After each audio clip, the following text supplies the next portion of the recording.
কয়দিন চক্ষু দুইটা আপনার খোলা থাকবে, যখন চিরতরে চক্ষু বন্ধ,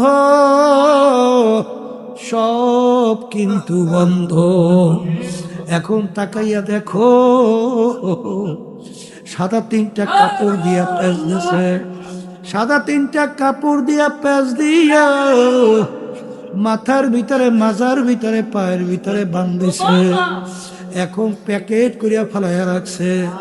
এখন তাকাইয়া দেখো কেমন দেখা যায়। আরে তোমার কোমরের তাগা চাবি কাইটে নিয়ে যায়। আরে সন্তানরা এসে, আত্মীয় স্বজন এসে পাশে কান্দে, কই আব্বা আব্বা কইরা চিল্লায়, আব্বা তো আর ডাকে সাড়া দিতে পারে না। এ বড় লোক আমার বাবারা, খুলনার ভিতরে মাহফিলে যাইতাম, আব্দুল্লাহ কইরা একটা যুবক ছেলে প্রতি মাহফিলে প্রায় আমাদেরকে নাস্তা করাইতো। যাইয়া মাহফিলে দেখি আব্দুল্লাহকে দেখি না। আমি জিজ্ঞাসা করি আব্দুল্লাহ কোথায়? বলে হুজুর শোনেন নাই? আমি বলে কি? হুজুর আব্দুল্লাহ তো আর দুনিয়াতে না। আমি বলে কি হইল? বলে হুজুর হঠাৎ স্ট্রোক কইরা মারা গেল। ওর দুই আড়াই বছরের বাচ্চাটা যখন আব্দুল্লাহর লাশ নিয়ে এসে ঘরের বারান্দায় রাখছে, ওই বাচ্চাটা বাপের লাশের কাছে যাইয়া বারবার ডাক দেয়, আব্বা ওঠো, আব্বা ওঠো।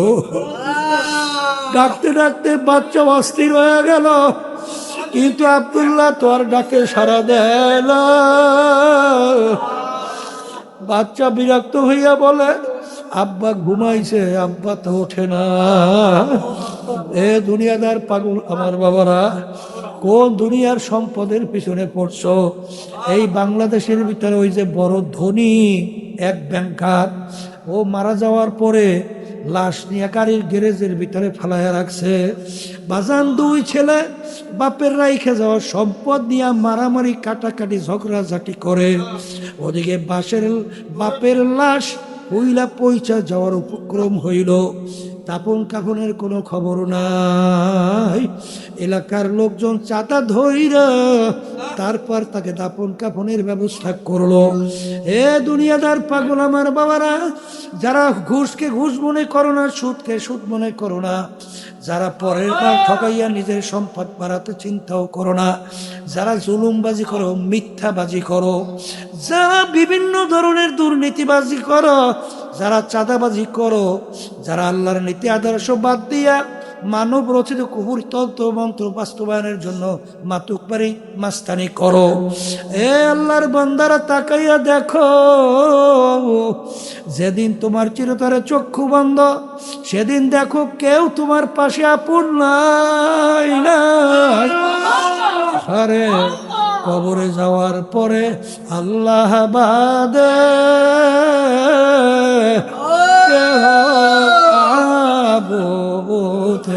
নাই। এই জন্য আমার বাজানদেরকে বলবো, পর্দারে মা বোনদেরকে বলবো, বাজান ভালো করে চিন্তা ভাবনা করে কবরে রওনা করো। কারণ কি, আহারে এ দুনিয়াদার পাগল, আজকে দুনিয়ার মধ্যে এক শ্রেণীর মানুষ আল্লাহ ধনী বানাইলো, আর এক শ্রেণীর মানুষকে আল্লাহ ফকির বানাইলো।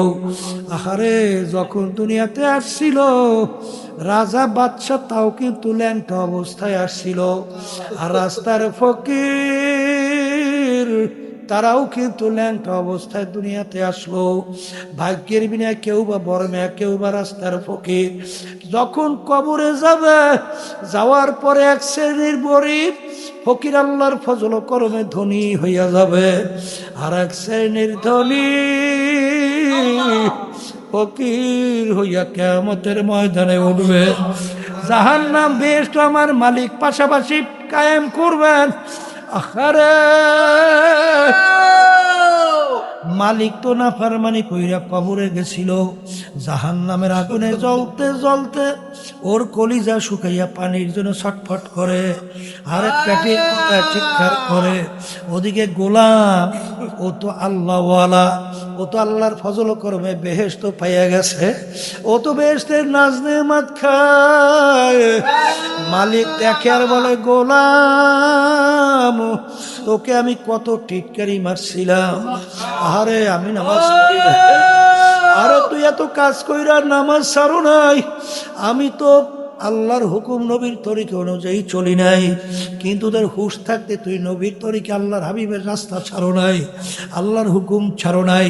এখন আল্লাহর ওয়াদা অনুযায়ী তো তুই নাজ নেয়ামত বেহেশত পাইয়া গেলি, আমার কলিজা আগুনে জ্বইলা জাহান্নামের, আমার কলিজা দাউ দাউ কইরা জ্বলে, আমাকে একটু বেহেশতের নাজ নেয়ামত দাও। আরে গোলাম ডাক দিয়া বলবে, আরে ও নাফরমান আল্লাহর, আমার মালিক জাহান্নামীদের জন্য বেহেশতের নাজ নেয়ামত হারাম কইরা দিছে। এই জন্য আমার বাজানদেরকে বলবো, পর্দা আলে মা বোনদেরকে বলবো, হাকিকত সে তো দুনিয়া বেখবর হ্যায়, দুনিয়া কি নুমাইশ পর নজর হয়। দুনিয়া কিন্তু শান্তির জায়গা না, কেউ কোনোদিন পায় নাই, কেউ কোনোদিন পাবে না। আর দুনিয়া দারুল মেহনেওয়াল বালা, দুনিয়া কষ্ট ক্লেশের জায়গা, বালা মুসিবতের জায়গা। বাজান এই গরম, এই ঠান্ডা, এই শত্রু মিত্রর কোনো অভাব নাই, রোগ ব্যাধির কোনো শেষ নাই, সন্তান কথা শুনতে চায় না, স্ত্রী কথা অনুযায়ী চলে না, স্বামী নিয়ম অনুযায়ী চলে না, হারে অশান্তির কোনো শেষ নাই। কেউ শান্তি চাইলে কেউ কোনোদিন শান্তি পাবে না। আর যদি শান্তি মালিকের কাছে চাও, আখিরাতের স্থায়ী শান্তি চাও, যেই শান্তির ভিতরে কোনো ভেজাল নাই। এ দুনিয়াদার পাগল আমার বাবারা, আজকে একটু মাথা ব্যথা করলে সহ্য করা যায় না, পেটে ব্যথা করলে সহ্য করা যায় না, একটা পিঠা দিলে সহ্য করা যায় না, কিন্তু আমার মালিক যে জাহান্নাম তৈরি করছেন, ওই জাহান্নামের আগুন এমন তেজের হবে, আল্লাহর হাবিব বলেন দুনিয়ার আগুনের চেয়ে 70 গুণ তেজের আগুন।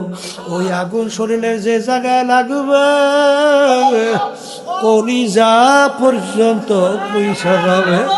আমি বলি নাই, কোনো পীর মুফতি মুহাদ্দিস বলে নাই, আমার আল্লাহ কোরআনুল কারীমের ভিতরে বলেন, নারুল্লাহিল মুকাদাতুল্লাতী তাত্তালিউ আলাল আফইদা। জাহান্নামের আগুন এমন তেজের আগুন হবে, আল্লাহ যে কোনো শরীরের জায়গায় লাগার সঙ্গে সঙ্গে ওই আগুন যাইয়া কলিজা পর্যন্ত পয়সা যাবে। এই আযাব সহ্য করার শক্তি দুনিয়ার কোনো মানুষের নাই।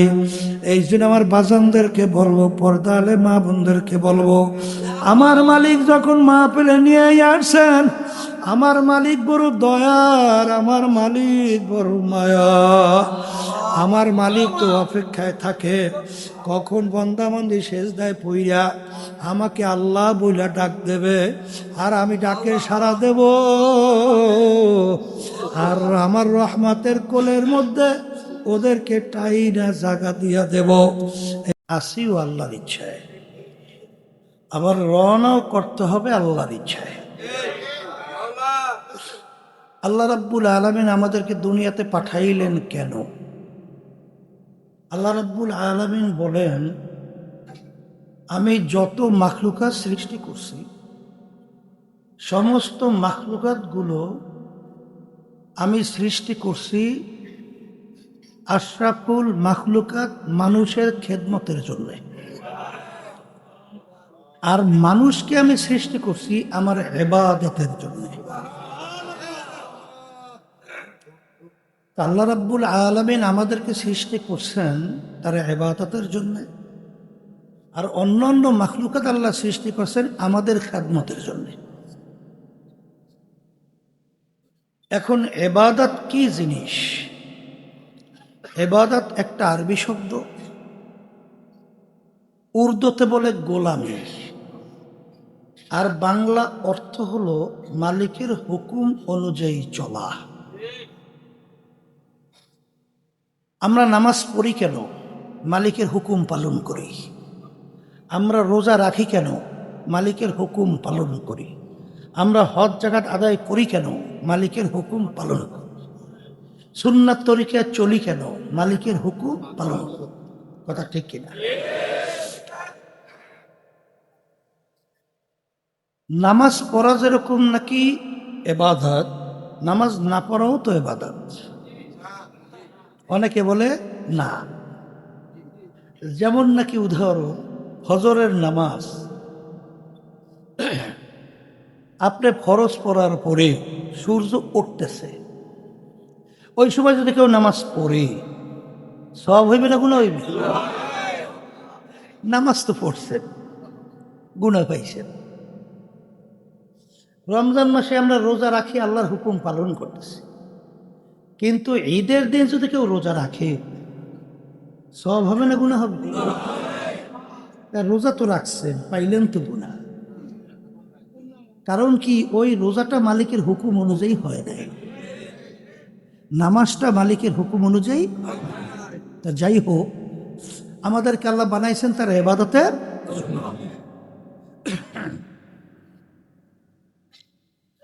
আমরা দুনিয়াতে আসছিলাম মালিকের হুকুম অনুযায়ী, আসিও মালিকের রওনাও করতে হবে মালিকের হুকুম অনুযায়ী। এখানে কিন্তু স্থায়ী থাকার জায়গা না। দুনিয়া কি স্থায়ী থাকার জায়গা? এটা একটা অস্থায়ী। আল্লাহ রসুল সাল্লাল্লাহু আলাইহি ওয়াসাল্লাম আলী রাদিয়াল্লাহু তাআলা আনহুকে বলছিলেন, আলী, মৃত্যুকে কত দূরে মনে করো? আলী রাদিয়াল্লাহু তাআলা আনহু বলছিলেন, আল্লাহ রসুল সাল্লাল্লাহু আলাইহি ওয়াসাল্লাম, আমি যখন নামাজ পড়ার জন্য ওযু করতে যাই তখন আমি এই খেয়াল করি, আমার জীবনের শেষ ওযু এইটাই হতে পারে। সামনের ওয়াক্তের নামাজের জন্য আমি ওযু করার সুযোগ আর নাও পেতে পারি। আল্লাহ রসুল সাল্লাল্লাহু আলাইহি ওয়াসাল্লাম বলছিলেন, আলী রে, তুমি তো ভুল করছো। মৃত্যু তো এত দূরে না, মৃত্যু তো এক নামাজ থেকে অন্য নামাজ আসতে মাঝখানে অনেক সময়ের ব্যবধান। কিন্তু তুমি এই খেয়াল করো, যখন তুমি নামাজের ভিতরে ডান দিকে সালাম ফিরাও, বাম দিকে সালাম ফিরাতে পারি কিনা, এইভাবে খেয়াল করো। এই হলো দুনিয়া, এই হলো।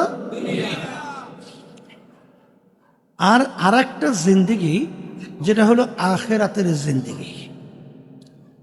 যেই জিন্দেগির ব্যাপারে আল্লাহ রসুল সাল্লাল্লাহু আলাইহি ওয়াসাল্লাম বুঝাবার জন্যে একটা উদাহরণ দিয়ে বলছিলেন, তামাম দুনিয়া যদি একটা গোডাউন তৈরি করো, পশ্চিম থেকে পূর্ব, উত্তর থেকে দক্ষিণ, জমিন থেকে আসমান, এই পুরা গোডাউন যদি সরিষা দিয়ে ভইরা রাখো, আর একটা পাখিকে যদি বলো, হে পাখি, একটা সরিষার দানা খাবা, আবার 500 বছর পরে আর একটা সরিষার দানা খাবা, এইবার 500 বছর পর পর একটা একটা সরিষার দানা খেতে খেতে একদিন না একদিন এই দুনিয়ার সরিষা গোডাউন সব শেষ হবে।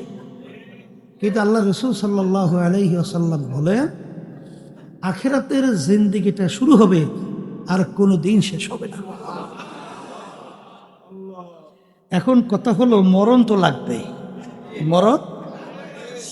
তা মরার পরে কি হবে? আল্লাহ রাব্বুল আলামিন ওই সত্য কোরআনুল কারীমের মধ্যে আল্লাহ আগেই জানাইয়া দিয়েছেন, ফারিকুন ফিল জান্নাতি ওয়া ফারিকুন ফিস সাইর। আমি মরার পরে মানুষগুলোকে দুইটা ভাগে ভাগ করব।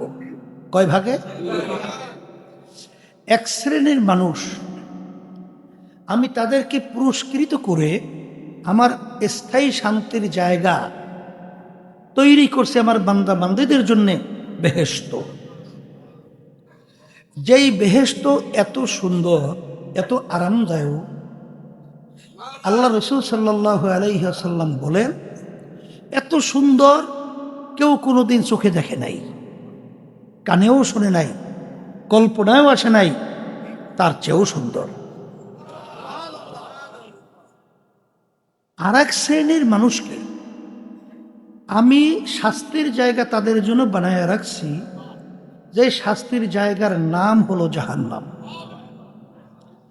এত ভয়াবহ শাস্তির জায়গা, যেই শাস্তির জায়গা কেউ কোনোদিন ভয়াবহ দেখে নাই, কানেও শোনে নাই, কল্পনায়ও আসে নাই, তার চেয়েও কঠিন। আল্লাহ আপনি আমাকে, আমাদের সবাইকে এই শাস্তির জায়গা থেকে, জাহান্নাম থেকে আমাদেরকে মুক্তি দান করে। তাহলে এখন মরার পরে মানুষগুলোকে আল্লাহ ভাগ করবে কয় ভাগে? দুই ভাগে। একভাবে তার স্থায়ী শান্তির জায়গা বেহেশত, আর এক জায়গা হলো শাস্তির জায়গা জাহান্নাম। কথা ঠিক কিনা? এখন স্থায়ী শান্তির জায়গা বেহেশতে যাওয়ার জন্যে কি লাগবে? ওই কোরআনুল কারীমের ভিতরে আল্লাহ রাব্বুল আলামিন বলছেন, ইন্নাল্লাযীনা আমানু ওয়া আমিলুস সলিহাত কানাত লাহুম জান্নাতুল ফিরদাউসি নুজুলা। বেহেশতে যারা যাইতে চাও, তাদের দুনিয়ায় থাকা অবস্থায় দুইটা কাজ করে আসতে হবে। কয়টা কাজ? একটা হলো ঈমান আনতে হবে, আর একটা হলো নেক আমল করতে হবে। কয়টা কাজ বলেন? ঈমান, নেক আমল। কথা ঠিক আছে? এখন ঈমানটা কেমন হবে? ওই কোরআনুল কারীমের ভিতরে আল্লাহ রাব্বুল আলামিন অন্য আয়াতে বলতেছেন, আমিনু কামা আমানান নাস। তোমাদের ঈমানের ধরনটা হবে সাহাবায়ে কেরাম যেভাবে ঈমান আনছিল। ঈমানের ধরনটা কেমন হবে? সাহাবায়ে কেরাম যেভাবে ঈমান আনছিল। এখন সাহাবায়ে কেরামদের ঈমানটা ছিল কেমন, এইটা আমাদের জানতে হবে। ঈমান মানে বিশ্বাস, ঈমান মানে আচ্ছা, তাদের ঈমান কেমন ছিল? একটা উদাহরণ দেই। খালিদ বিন ওয়ালিদ রাদিয়াল্লাহু তাআলা আনহু, তাকে কাফেরের জাত বলতেছিল, খালেদ তোর আল্লাহর নাকি এত পাওয়ার, আর বিসমিল্লাহর নাকি এত পাওয়ার, এক পেয়ালা বিষ নিয়ে আসছে, এই বিষ খাইয়ে হজম করে দেখাতে পারবে? খালিদ বিন ওয়ালিদ রাদিয়াল্লাহু তাআলা আনহু বলতেছেন, বিষের কোনো শক্তি নাই, সমস্ত ক্ষমতা শক্তি আল্লাহ। এখন ঘটনা হলো, হাসানাতুল আবরারে সাইয়্যাতুল লিল মুকাররাবিন। আল্লাহর যারা নৈকট্যে পৌঁছে যায়, আল্লাহর যারা নৈকট্যে পৌঁছে যায়, গোপন একটা সম্পর্ক আল্লাহর সঙ্গে তৈরি, এদের কাজটা অনেকাংশে আমরা যারা সাধারণ আছি আমাদের ওইটা ন্যাক, আমাদের কি ন্যাক, কিন্তু তাদের জন্য ওইটা গুনাহ, তাদের জন্য ওইটা কি। এখন ওই যে বাইদিস মুস্তাফি রহমতুল্লাহি আলাইহি ঠান্ডা দুধ খাইছে, তার পেট খারাপ হয়েছে, বলতেছে ঠান্ডা দুধের কারণে মানে পেট খারাপ হয়েছে। মালিক ডাক দিয়ে বলে, ভাইজি তোমার পেট খারাপ ক্ষমতা কি ঠান্ডা দুধে না আমি আল্লাহ? তা সূক্ষ্ম সেরেক করল কেন? কিন্তু আমরা যদি বলি আমাদের তো গুনাহ হবে না, কারণ আল্লাহ রাব্বুল আলামিন এক একটা জিনিসের মধ্যে এক একটা ক্রিয়া রাখছে না। তাহলে পচা খাদ্য খাইয়ে যদি পেট খারাপ হয়, এটা আল্লাহ এর মধ্যে নিয়ম রাখছে না, পচা খাদ্য পেট খারাপ করে? কথা কয় না? জামাল গোটা চেনেন? জামাল গোটা, জামাল গোটার ক্রিয়া হইল খাইলে পেট পানির মতো বাথরুম, এর একটা ক্রিয়া আছে না? এখন আমরা যদি বলি এটা পেট খারাপ করে, এটা আমাদের গুনাহ হবে? কিন্তু যারা আল্লাহর নৈকট্যে পৌঁছে গেছে, যাদের আল্লাহর সঙ্গে গোপনে সম্পর্ক তৈরি হয়েছে, তাদের জন্য এটা গুনাহ হয়ে যাবে। কেন? যখন নাকি বলছে, খালেদ, খালিদ বিন ওয়ালিদ তোমার খোতার বলে এত পাওয়ার, তাহলে বিষ খাইয়ে হজম করে দেখাতে পারো? গোপনে মালিকের সঙ্গে সম্পর্ক তৈরি হয়ে গেছে। মালিক হয়তো বা ডাক দিয়ে বসে, খালেদ অসুবিধা নেই, খা। বিসমিল্লাহির রহমানির রহিম বইলে এক পেয়ালা বিষ ঢক ঢক করে গিলে খাইবে, কিছু হয় না। এখন এইটা দেখে আবার কেউ বিষ খাইয়েন না, কারণ আল্লাহ রাব্বুল আলামিন বিষের কিরিয়েই রাখছে হলো মরণ, আছে না? কিন্তু যাদের সঙ্গে মালিকের সম্পর্ক গোপন তৈরি হয়ে গেছে, সিগন্যাল পাইছে, ব্যাপার আলাদা। কথাটা বুঝাতে পারছি? তাহলে যেই কথা বলতে চাইছিলাম, তাদের ইমানটা ছিল এইরকম মজবুত। ওমর ফারুক রাদিয়াল্লাহু তাআলা আনহু, ওমর ফারুক রাদিয়াল্লাহু তাআলা আনহু, তিনি শাসন পরিচালনাকালীন নীল নদ তার আওতার ভিতরে এসে গেছে না। নীল নদের একটা নিয়ম ছিল, প্রতি বছর একটা সময় শুকিয়ে যাইত। নিয়ম ছিল, একটা যুবতী সুন্দরী মেয়েকে ওই নীল নদীর ভিতরে যদি বলি দেওয়া যেত জবাই, তাহলে নীল নদীতে পানি আসতো, নালে পানি আসতো না। আর ওই পানি এত গুরুত্বপূর্ণ, ওই পানি খেয়ে মানুষ বাঁচে, ওই পানি দিয়ে কৃষি পায়, অত্যন্ত গুরুত্বপূর্ণ না। তাই যখন নাকি ওমর ফারুক রাদিয়াল্লাহু তাআলা আনহু তার পরিচালনার মধ্যে নীল নদী এসে গেছে, তার নিয়ম অনুযায়ী নীল নদীর পানি কি করছে? শুকিয়ে গেছে। কি হয়েছে? এখন পানি আসার জন্য নিয়ম কি? যুবতী একটা সুন্দরী মেয়েকে বলি বলি জবাই। ইসলামে জায়েজ আছে না? জায়েজ নাই? তাহলে জায়েজ যদি না থাকে, এত লক্ষ লক্ষ মানুষ পানির পিপাসায় অভাবে হয়তো বা মারা যাবে, অথবা এই পানি দ্বারা ফসল হবেও না, না খাইয়ে মরবে। এখন আল্লাহ মাফ করুক, আমাদের যুগ যদি হইতো, তাহলে বিভিন্ন ফতুয়া বেরোয়া শুরু হইতো না। এই একটা জান যায় যাক, আগে লক্ষ জান তো বাঁচাও, দে জবাই করিয়া। বর্তমানে আমাদের দেশে আছে না শতকরা 92 জনের মতো মুসলমান, এই দেশে ইসলাম নীতি আদর্শ রাষ্ট্রীয় পর্যায়ে ক্ষমতায় নাই, তখন বিভিন্ন ফতুয়া বাইরে না, না বাইরে না, এই ফতুয়া দিয়ে দিয়ে বলে না যে মন্দের ভালো, অমুক টমুক সমুক, এইটা বলতে বলতে করতে করতে ইসলাম ধ্বংস, ইসলামী শক্তির উত্থান হয় না। তাই যেই কথা বলতে চাইছিলাম, ওমর ফারুক রাদিয়াল্লাহু তাআলা আনহু যখন গভর্নর, সে চিন্তা করলো সর্বনাশ, এত ইসলামে জায়েজ নেই, কারণ আমিরের হুকুম ছাড়া তো আমি এই কাজ করতে পারবো না। আমিরের কাছে সংবাদ পৌঁছেছে, আমি এই ঘটনা, নীল নদী শুকাইছে, যুবতী একটা সুন্দরী মেয়েকে বলি না দিলে পানিও আসবে না, আর পানি না আসলে মানুষ না খাইয়ে মারাও যাবে, করার কি? আমির কথার কথা বলতেছে, বলো কি? তাইলে একটা মেয়ে জবাইয়ের মধ্যে পানি আসা না যাওয়ার ক্ষমতা, আমার আল্লাহর ক্ষমতা কোথায়? এর নাম হলো ঈমান, এর নাম হলো ঈমান।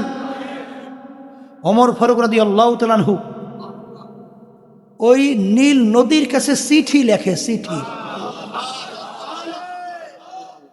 আমাদের যুগে যদি আল্লাহ মাফ করুক, আমরা দেখতাম গাছের কাছে চিঠি লেখে, নদীর কাছে চিঠি লেখে, তাহলে আমরা কি মন্তব্য করি? পাগলের দল। ও কি দল? পাগলের দল। নদীর কাছে চিঠি লেখে, এখনো সুস্থ মানুষ। কিন্তু ওমর ফারুক রাদিয়াল্লাহু তাআলা আনহু চিঠি লেখার পরে বলতেছে, যাও এই চিঠি নিয়ে নদীর ভিতরে ফালাও। চিঠি কি লেখছে?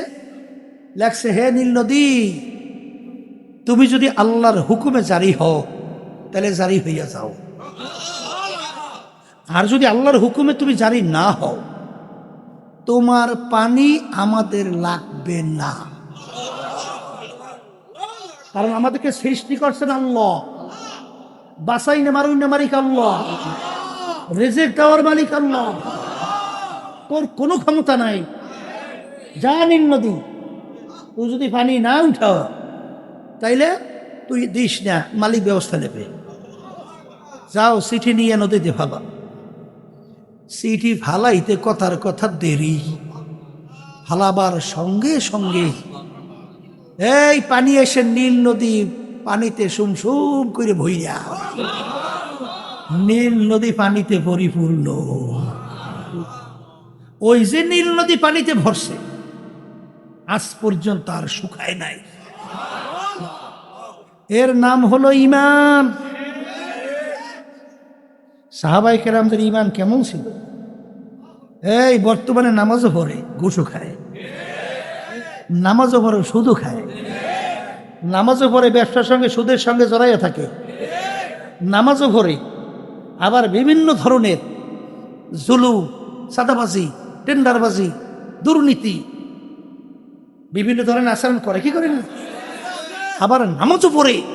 কিন্তু আল্লাহ রাব্বুল আলামিন বলে, ওয়াজতানিবুত তাগুত, তোমরা তাগুত থেকে পরহেজ করো, বাঁচো। তাগুত কাকে বলে? তাগুতের ভিতরে সবচেয়ে একটা বড় তাগুত হলো মানব রচিত কুফরি তন্ত্রমন্ত্র আইন। তাগুতের ভিতরে একটা বড় তাগুত।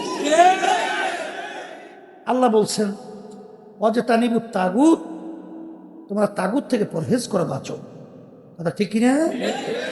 আচ্ছা, ওদিকে দেখবেন আবু বকর সিদ্দিক রাদিয়াল্লাহু তাআলা আনহু গোলাম আজাদ করার পরে গোলামকে বলছিল, মাঝে মাঝে খাদ্য নিয়ে আসতে, বলে নিয়ে আইসো, মাঝে মাঝে খাদ্য নিয়ে আস। জিজ্ঞাসা করে, কিভাবে খাইছো, কামাই করছো কিভাবে? হজরত এইভাবে এইভাবে। যখন দেখতেন হালাল তখন তিনি এটা খাইতেন।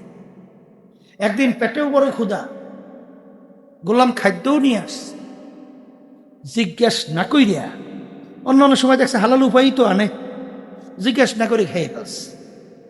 গোলাম বলতেছে, হজরত আপনি তো অন্য অন্য সময় না জিজ্ঞাসা করে খান না, তা আজকে আপনি জিজ্ঞাসা না করে খাদ্য খাইয়ে ফেললেন।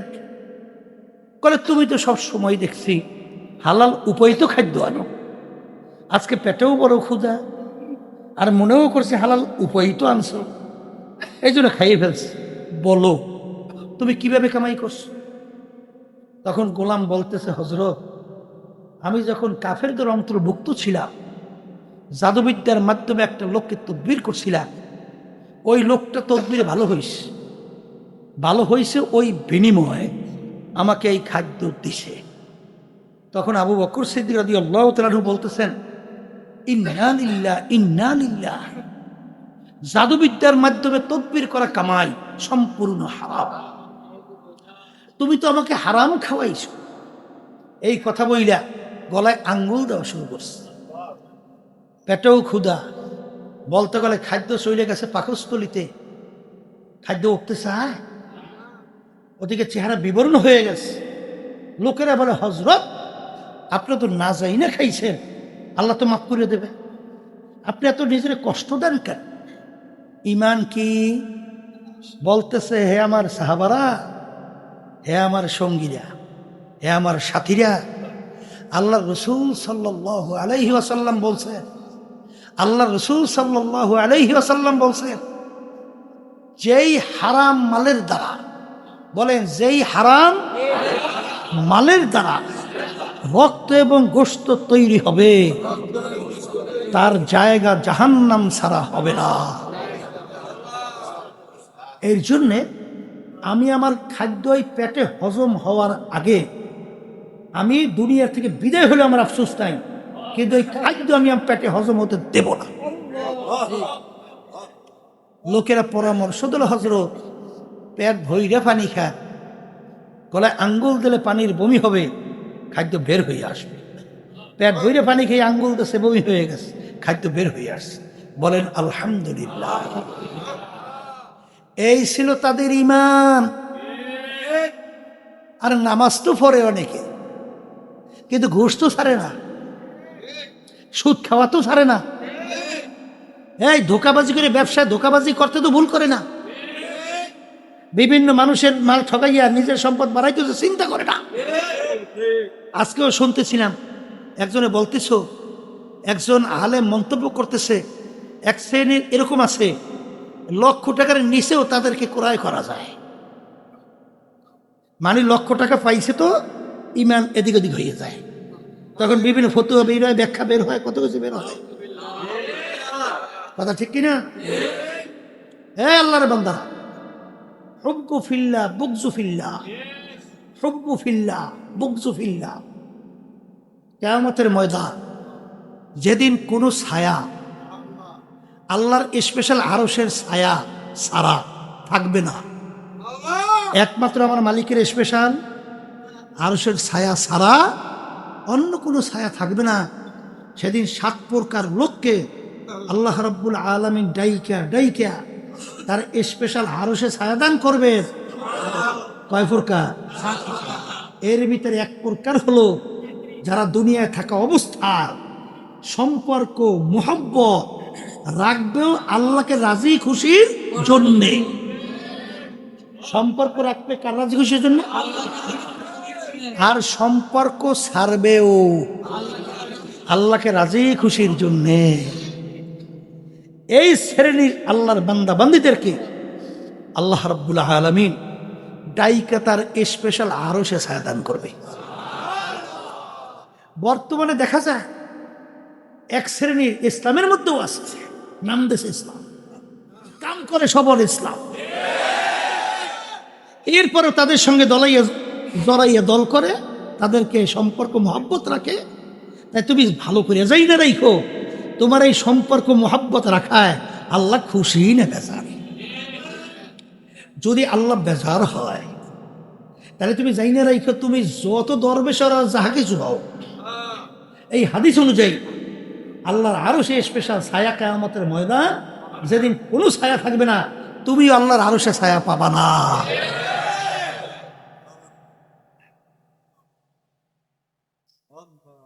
উল ইন্না সলাতি ওয়া নুসুকি। মাইকের লই যে কি তামসা শুরু করছে, এই বেটাগুলো এই যে কোনো যায় বয়ানই করা যায় না, বেটা খালি বাহিরে শব্দ বাড়াইতেছে আর মসজিদের শব্দ একের কমাই দিতেছে। এই এক রকমের সাউন্ড রাখো বাহিরে এবং ভিতরে, এগুলো লই বয়ানই করা যায় না। তাই যেই কথা বলতেছে, এই আর বেশি ধরি না, তুই দাও। তাই যেই কথা বলতে চাইছিলাম, মহব্বত রাখবে কার উদ্দেশ্যে? আল্লাহর মহব্বত, আল্লাহর ভালোবাসার উদ্দেশ্যে। তো এখানে কুল ইন্না সলাতি ওয়া নুসুকি ওয়া মাহইয়ায়া ওয়া মামাতি লিল্লাহি রাব্বিল আলামিন। আমি বলছি না আল্লাহ বলছি? আচ্ছা, আপনি নামাজ পড়েন কার রাজি খুশির জন্য? রোজা রাখেন কার রাজি খুশির জন্য? তাহলে আপনি যে মানব রচিত কুফরি তন্ত্র মন্ত্র তাদের সঙ্গে জড়াই রাজনীতি করেন কার রাজি খুশির জন্য?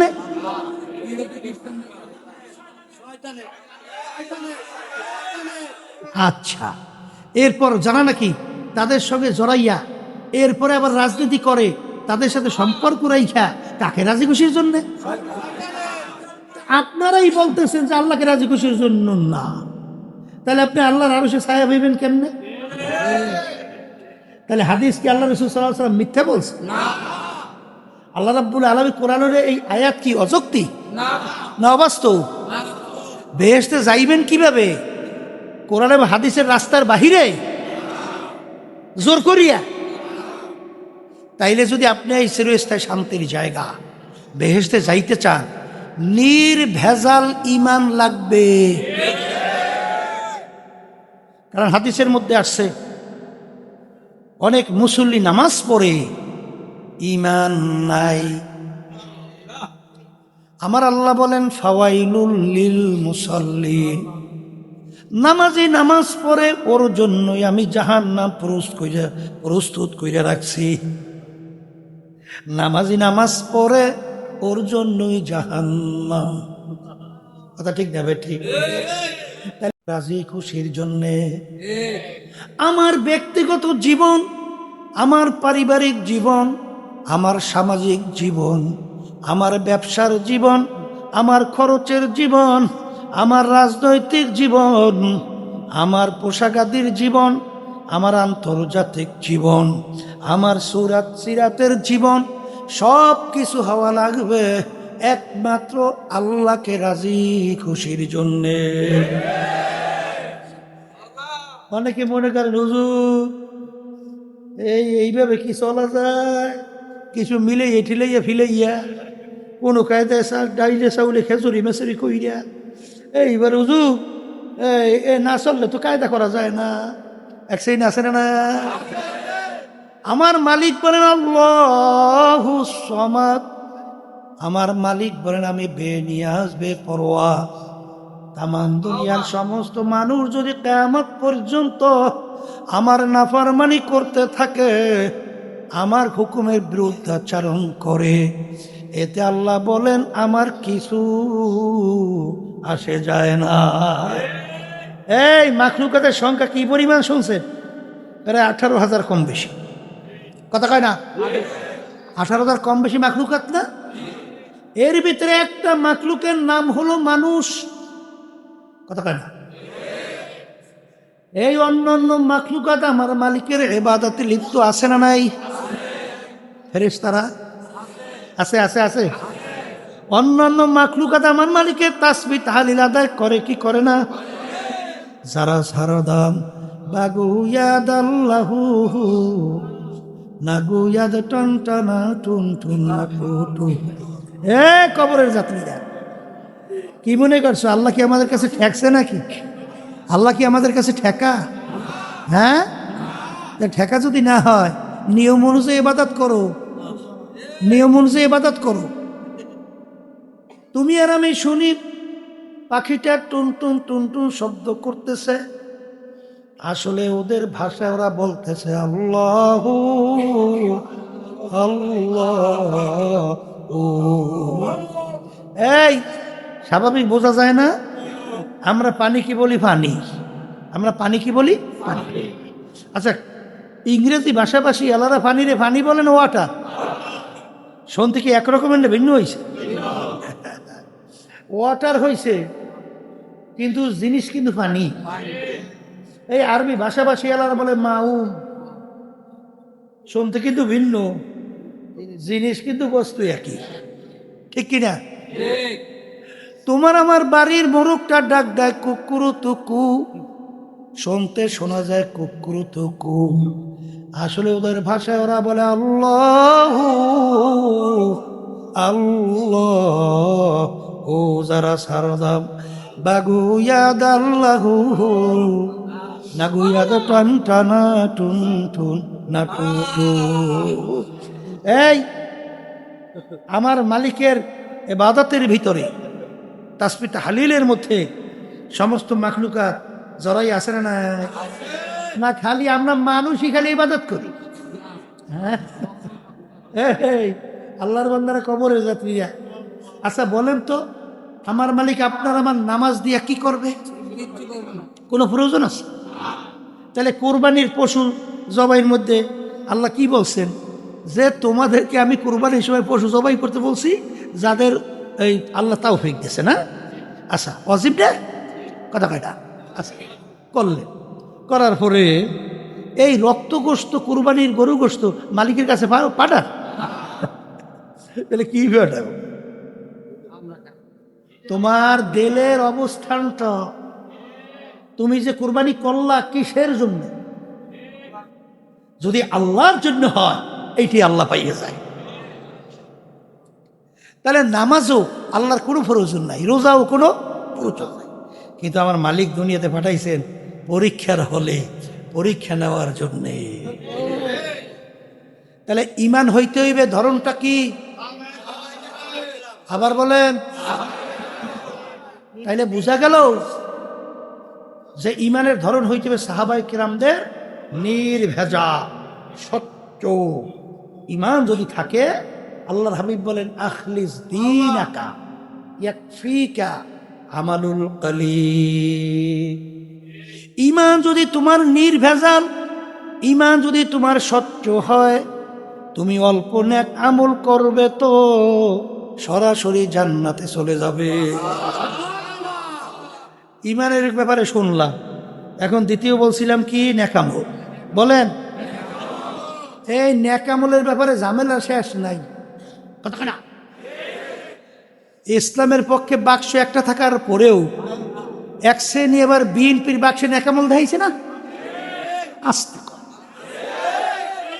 আবার দাড়িফাল্লারা কইছে না, হ্যাঁ ক্ষমতায় গেলে ইসলাম অনুযায়ী রাষ্ট্র চালাইবে না, প্রচলিত কুফরি গণতন্ত্রের রাষ্ট্র চালাইবে। এই সেখানেও আবার নেকামলের একজনের পথ দেখাইছে না। কথা কয় না, না দেখাই নাই। এখন আমার বাজানদের কি হলো, বাজা নেকামল কোনটা?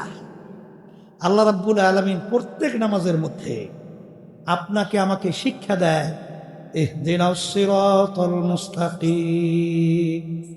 হে আমার দয়ার মালিক, আপনি আমাকে সিরাতাল মুস্তাকিমে চালান, সিরাতাল মুস্তাকিম দেখান। সিরাতাল মুস্তাকিম কোনটা? আবার মালিক সিরাতাল মুস্তাকিমের পরিচয় দেয়, সিরাতাল্লাযীনা আন'আমতা আলাইহিম, যেই পথে চলার পরে আপনার পক্ষ থেকে যাদের উপরে আপনার নেয়ামত বর্ষিত হয়েছিল। আপনার নেয়ামত বর্ষিত মানে কি? যাদের উপরে আপনি রাজি খুশি হয়ে গেছেন, তাদের পথে আমাদেরকে চালান। এখানে কিন্তু সরাসরি আল্লাহ বলেন নাই, মালিক আপনি কোরআন এবং হাদিসের রাস্তায় আমাকে চালা। এটা শিখাতেছে, এটা শিখাতেছে কি দেশে? যাদের উপরে আপনার নেয়ামত বর্ষিত হয়েছে তাদের পথে চালা। এখন কাদের উপরে আল্লাহ নেয়ামত বর্ষিত হয়েছে? আল্লাহ রাব্বুল আলামিন কোরআনুল কারীমের ভিতরে তাদের পরিচয় দিয়েছে, মিনান নাবিয়্যিনা ওয়াস সিদ্দিকিনা ওয়াশ শুহাদাই ওয়াস সালিহিন ওয়া হাসুনা উলাইকা রফিকা। আল্লাহ রাব্বুল আলামিন পরিচয় দিয়েছেন যে আমি কাদের উপরে রাজি খুশি হয়েছি, কাদের উপর আমার নেয়ামত বর্ষিত হয়েছে। বলেন নবী রাসূলদের উপরে, বলেন সিদ্দিকিনদের উপরে, বলেন শুহাদায়ে কেরামদের উপরে, বলেন তাদের ধারাবাহিকতায় কিয়ামত পর্যন্ত নেককার পরহেজগার আল্লাহ ওয়ালাদের উপরে আল্লাহর নেয়ামত বর্ষিত হয়েছে। এখন বুঝতে হবে, বলেন নবী রাসূলদের আমল, বলেন সিদ্দিকিনদের আমল, বলেন শুহাদায়ে কেরামদের আমল, বলেন তাদের ধারাবাহিকতায় নেককার পরহেজগারদের আমল। আমল মানে কাজ, এই কাজটাই হলো নেক কাজ। এদের কাজটাই কি? আবার বলেন এদের কাজটাই কি? এখন আপনার কোন আমলটা নেক আমলের ভিতরে পরিগণিত হবে? সাহাবায়ে কেরামদের আমলের সঙ্গে মিলাবার পরে তখন তুমি ইখলাস নিয়ে যদি আমল করতে পারো, আল্লাহর রহমতে কোনো সন্দেহ ছাড়া বেহেশতে চলে যাওয়া। আর যে আমলগুলো সাহাবায়ে কেরামদের আমলের সঙ্গে মিলবে না, যত বস্তা বস্তা আমল হোক, ও আমল নেক আমলের ভিতরে গণ্য হবে না। কথা ঠিক আছে? এখন এই নেক আমল কোনটা এইটা বোঝার জন্যে, সাহাবায়ে কেরামদের আমল কোনটা এটা বোঝার জন্যে আল্লাহ রাব্বুল আলামিন প্রত্যেকটা মানুষের ভিতরে আল্লাহ আকল দান করছেন, জ্ঞান দান করছেন, বুদ্ধি বিবেচনা দান করছেন। এই জন্যই দেখবেন যারা পাগল, যারা পাগলের কিন্তু কোনো বাদ বিচার আছে? আছে আছে যাজা সাজা আছে? কারণ কি? ওদের আকল না থাকার কারণে ওদের কোনো ধরপাকড়ও নাই। কথা ঠিক? তাহলে এই আকলের মাপকাঠি দিয়া কোরআন এবং হাদিসের কষ্টি পাথরে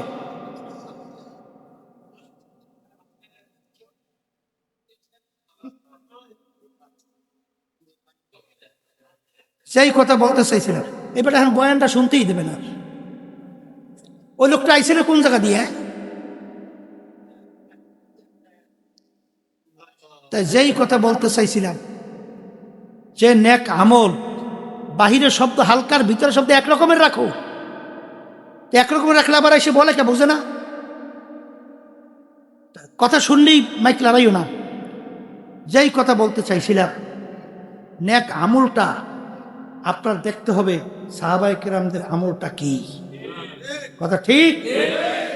এখন আবার অনেকে কিন্তু আছে দল করে, বুঝছেন? ওই দলের চশমা চোখে দেয়, চোখে দিয়ে তারপর কোরআন এবং হাদিসের ভিতর তালাশ করে দেয় তার পক্ষের কোনো দলিল টলি পাওয়া যায় কিনা। এটা এটা ভালো, কিন্তু না পাইলে ওইটা ছাড়তে হইবে। কথা ঠিক আছে? সাহাবাই কেরামদের আমলের সঙ্গে আমল মেলে কিনা, যদি না মেলে ছাড়তে হবে। কারণ কি জানেন? তোমার কবরে কি পীর যাইবে? দলের নেতা নেত্রী যাইবে? এই চরমনে মুরিদ হয়েছে অনেকে, চরমনে পিছিয়ে বসে যে তোমার কবরে জবাব দেবে? আরে জব না দিলে তোমার কবরের সিদ্ধে তোমার করতে হবে না? কিসের দল করো? আব্বাজান রহমতুল্লাহি আলাই বলতেন, আমি যতক্ষণ পর্যন্ত আপনাদেরকে কোরআন এবং হাদিস অনুযায়ী রাস্তা আপনাদেরকে দেখাবো, ততক্ষণ আমাদের কথা শুনবেন। পুরান মরিদ মনে আছে? কার কার মনে আছে? উড়ান তো, এই দেখেন, আল্লাহু আকবার, দেখেন। আর যখন দেখবেন কোরআন এবং হাদিসের সঙ্গে মেলে না, তখন আপনাদের আমার থেকে সইরা যাওয়া, ভাইগা যাওয়া অজীব। কারণ তোমরা যদি কবরে পরিচয় দাও আমি চরমনের মুরিদ, আব্বাজান বলতেন, বাজান এই পরিচয় কবরে কোনো কাজ হবে না। এই জন্য আমার বাজানদেরকে বলবো, পর্দালে মা বোনদেরকে বলবো, হে দুনিয়ার ধনী আমার বাবারা, হে বড় লোক আমার বাবারা, ক্ষমতা সম্পন্ন আমার বাবারা, দুনিয়ার জিন্দেগি কিন্তু একটাই। একবার যদি কেউ দুনিয়ার থেকে বিদায় নিয়া কবরে যাইয়া ঠইগা বসো, দ্বিতীয়বার দুনিয়াতে সে আপিল কইরা জিতবার কিন্তু আর সুযোগ নাই। এ দুনিয়াদার পাগল আমার বাবারা, দুনিয়ার যে কোনো মামলার ভিতরে, যে কোনো কাজের ভিতরে একবার নয় 5 বারও যদি কেউ ঠগ, আবার ওই কাজের ভিতরে চেষ্টা করলে জিতবার আশা করতে পারো। কিন্তু আখেরাতের মামলায় যদি একবার কেউ ঠগ, আর দ্বিতীয়বার আর আপিল কইরা জিতবার আর সুযোগ নাই। এই জন্য আমার ভাইদেরকে বলবো, পর্দালে মা বোনদেরকে বলবো, এ ধনী আমার বাবারা, হে বড় লোক আমার বাবারা, মাঝে মাঝে একটু চক্ষু বন্ধ করো, একটু মোরাকাবা করো, এরপর বিল্ডিং এর দিকে তাকাও, এরপরে সম্পদের দিকে তাকাও, ক্ষমতার দিকে তাকাও। আমার আব্বাজান রহমাতুল্লাহি আলাইহি বলতেন, বাজান ডাকাইতের দলের সর্দার, ওর কত পাওয়ার, ওর দলীয় লোক কোনো যদি অন্যায় করে অনেক সময় গুলি কইরা পর্যন্ত মাইরাও ফেলে। আখারে কত শাস্তি বিভিন্ন ধরনের প্রয়োগ করে। ওর এই মাতুক বাড়ি সর্দারি কতক্ষণ পুলিশের হাতে অ্যারেস্ট হওয়ার আগ পর্যন্ত। যখন পুলিশের হাতে অ্যারেস্ট হইয়া যায়, ওকে যখন পিটায়, বুট দিয়া পাড়ায়, কোথায় যাইবে আর সর্দারগিরি, কোথায় যাইবে ওর সারগিরি? ঠিক আমার বাজানদেরকে বলবো, আজকে যারা দুনিয়ার মোহে দুনিয়ায় থাকা অবস্থায় আজকে বড় মেয়া হয়েছেন, ধনী হয়েছেন, আজকে বিভিন্ন ক্ষমতার মালিক হয়েছেন, সম্মানিত হয়েছেন, অনেক মেম্বার, চেয়ারম্যান, এমপি, মিনিস্টার হয়েছেন, অনেক কিছু হওয়ার পরে বাজান আজকে ধরাকে যারা সরাজ্ঞান মনে নাই কইরা, যারা বুক ফুলাইয়ে গলা টান কইরা জমিনে চলেন, এই বাজানদেরকে বলবো, আপনারা এই টাকার গরম, আপনার এই ক্ষমতার গরম, আপনার এই দলের গরম, আপনার এই সম্মানের চাহিদা কয়দিন যে? এই জন্য ভাইদেরকে বলবো, পর্দারে মা বোনদেরকে বলবো, মুসলমান বলতেই মন চায় ইমানকে নির্ভেজাল মজবুত করবে, নেক আমল কইরা দুনিয়া থেকে বিদায় নিয়ে কবরে যাবে। কিন্তু শয়তান এবং নাফস আম্মারা, মানুষ শয়তান তোমার আমার পিছনে শত্রু হিসেবে কাজ করে। এই জন্য আমার মালিক বলে, ওয়াকুনু মা'আস সাদিকিন, তোমরা সাদিকিন বান্দাদের সঙ্গী হও। সাদিকের বান্দাদের সঙ্গী যদি হইতে পারো, আল্লাহর ফজল ও করমে সেই নিয়ম কথা অনুযায়ী যদি চলো, দিন আর দিন তোমাদের দেল নেকের দিকে ঝুঁকবে, ঈমান নির্ভেজাল মজবুত হইতে থাকবে। আল্লাহ আপনি আমাকে আমাদের সবাইকে তৌফিক দান করেন। মালিকের কাছে দোয়া করো, মালিক আপনি আমাকে খাঁটি ইমানদার না বানাইয়া কবরে ডাক দিয়েন না। আল্লাহুম্মা আমিন। এ ঘরের লোকেরা হাত উঠাও, গুনার কথা মনে করো, দু চোখের পানি ফেলাও, মালিকের দরবারে কান্দো। আর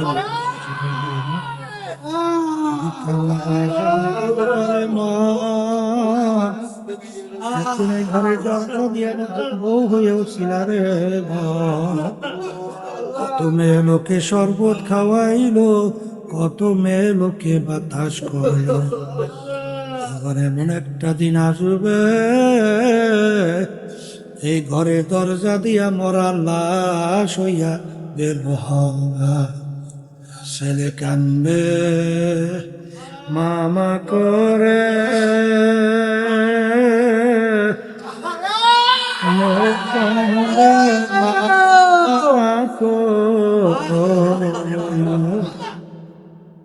নবাব তো আর দিবা না। এ পর্দার মা বোনেরা, দু চোখের পানি ফালাও, গুনার কথা মনে করো, মালিকের ব্যাপারে কান্দো। যদি কান্না না আসে মন্ত্রী ধরে মন, একদিন এই ঘরের দরজা দিয়ে নতুন বউ হইয়া উঠছ, আবার মরার লাশ হইয়া। আল্লাহ আমাদের আম্মা আত্মীয় স্বজন যারা অন্ধকার কবর শুয়ে রয়েছে, সবার কবরকে বেহেশতের বাগান বানাইয়া দেয়। আল্লাহ মা বাবার হেদায়েতের জরিয়া বানাইয়া দিয়েন। আল্লাহ হককে আমাদের কাছে হক হিসেবে প্রকাশ করে দিয়ে, বাতিলকে বাতিল হিসেবে প্রকাশ করে দেন। সুবহানা রাব্বিকা রাব্বিল ইজ্জাতি আম্মা ইয়াসিফুন, ওয়া সালামুন আলাল মুরসালিন, আলহামদুলিল্লাহি রাব্বিল আলামিন। কেউ উঠেন না, এই মিয়া।